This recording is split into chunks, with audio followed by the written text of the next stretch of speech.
In the annals of the Wild West, few outlaw gangs engender fear in the public like the infamous Dalton Gang. Appearing in an age of lawlessness and chaos, the Daltons made their name in history through a series of daring robberies, violent clashes, and their eventual tragic deaths. Join us as we dive into the dark and deadly story of the Dalton Gang, an indelible chapter in the history of the Wild West. Remember to hit the like button because it helps us a lot. Don't forget to subscribe to the channel and press the notification bell to not miss the upcoming interesting videos. The Dalton Gang, a notorious criminal gang, operated mainly in Oklahoma and Kansas during the tumultuous 1890 to 1892. Also known as the Dalton Brothers because their four members are brothers, the gang's criminal activities centered on daring train and bank robberies, sent shockwaves through the region. The Dalton brothers were part of a large family with parents James Lewis Dalton and Adeline Younger Dalton.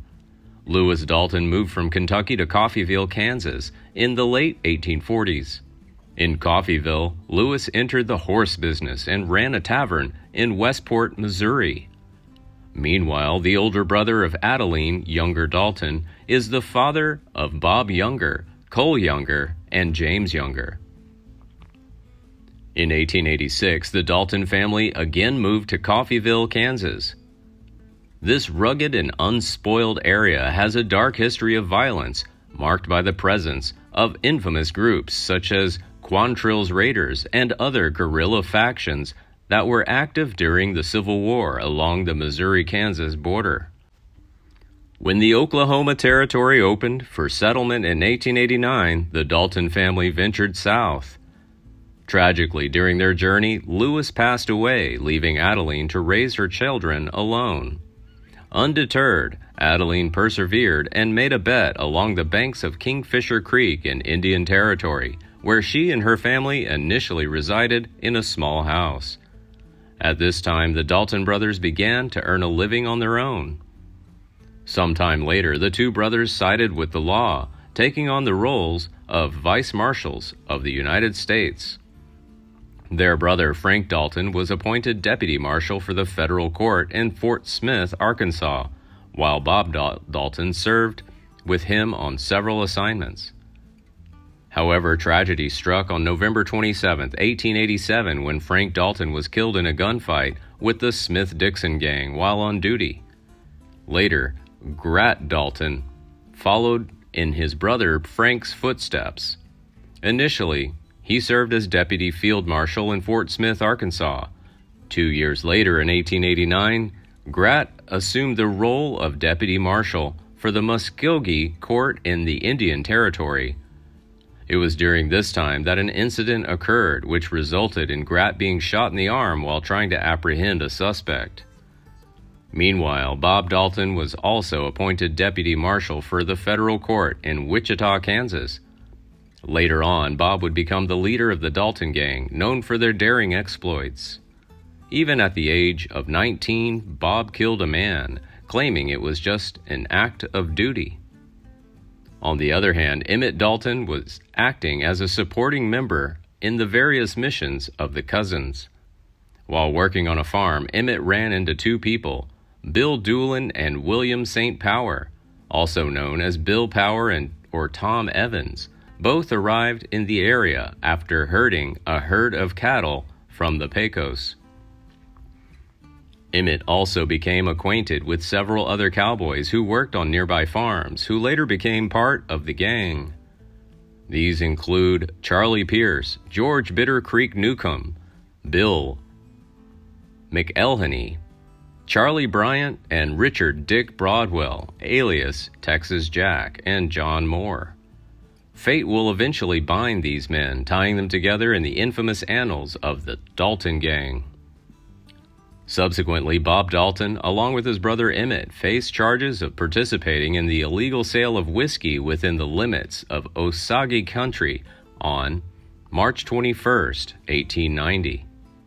Released on bail, the duo ventured to New Mexico, forming their first gang. In this capacity, Bob enlisted the collaboration of George Bitter Creek Newcomb, Bill Elhenny, and black-faced Charlie Bryant. Embarking on their criminal activity, the Dalton Gang staged their first robbery in New Mexico. Upon infiltrating a mining camp, the group becomes entangled in a game of faro where they lose big. Suspecting foul play, they pulled out their guns, reclaimed what was lost, and robbed the players of all their money. Bob and Emmett then escaped to California, seeking refuge with their younger brother Bill, who has established himself as a wealthy farmer and rancher. After their stay in California, Bob and Emmett returned to the Indian Territory, where they reunited with old acquaintances on the ranch of Emmett, Charlie Bryant, and Bitter Creek Newcomb. Seizing the opportunity in May 1891, the daring group embarked on a train robbery in Wharton, Indian Territory, netting a substantial sum of $1,800. Meanwhile, their brother Grat Dalton faces a different fate in California. On July 3, 1891, he was found guilty of train robbery and later sentenced to 20 years in prison. As events unfolded, in August of the same year, Charlie Bryant fell ill and was taken to medical care in Hennessy, Oklahoma Territory. While recovering at a local hotel, Bryant was arrested by Deputy Field Marshal Ed Short. Since Hennessy did not have a prison, Bryant was escorted on a train to the federal prison in Wichita. Unexpectedly, Bryant grabbed a gun during the journey and tried to escape. A fierce gun battle broke out between Bryant and Short, resulting in both men being killed by the other's shots.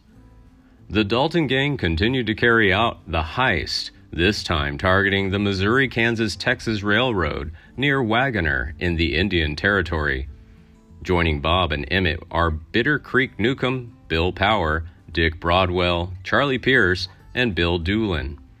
On the night of September 15, 1891, this gang intercepted and boarded the MK&T train, successfully robbing a substantial amount of money totaling $2,500.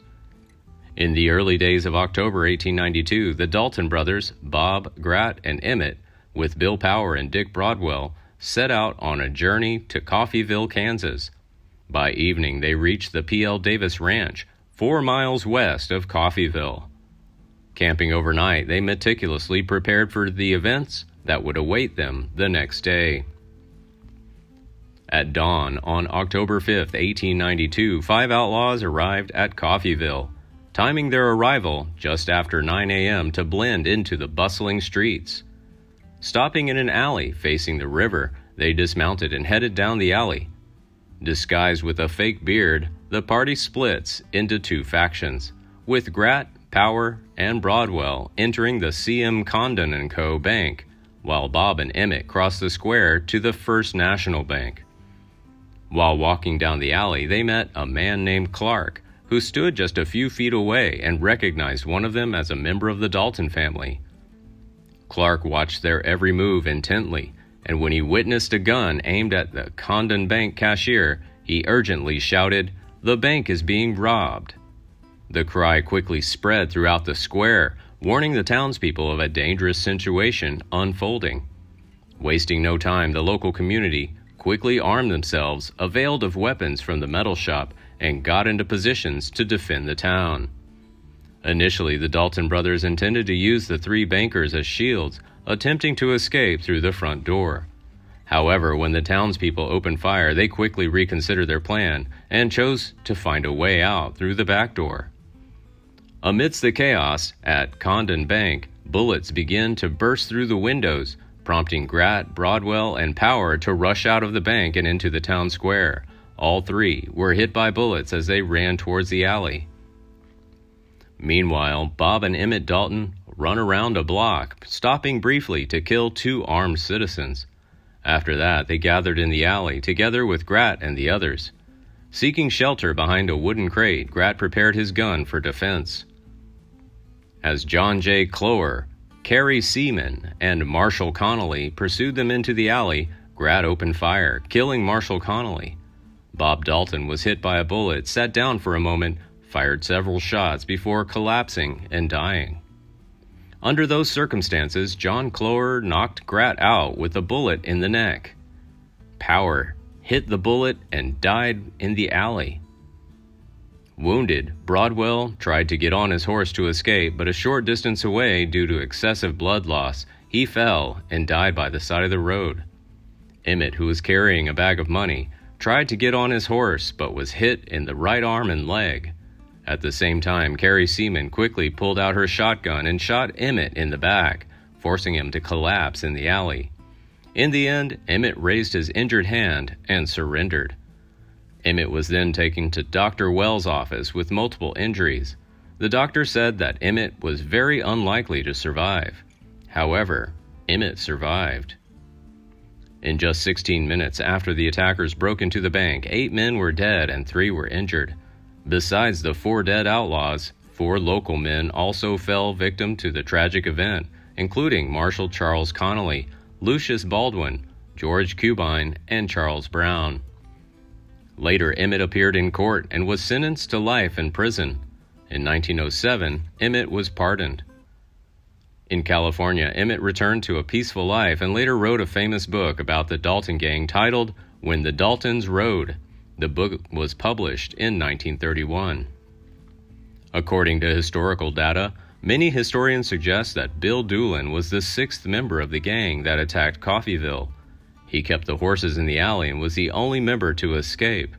In the end, Bill Dalton joined former members of the gang, like Bitter Creek Newcomb, Charlie Pierce, and several others who would terrorize the territories for several years as the famous Doolin-Dalton Gang. Please like and share if you find the video content interesting and useful. Don't forget to subscribe to the channel and comment below so as not to miss the upcoming interesting videos. Thanks for watching.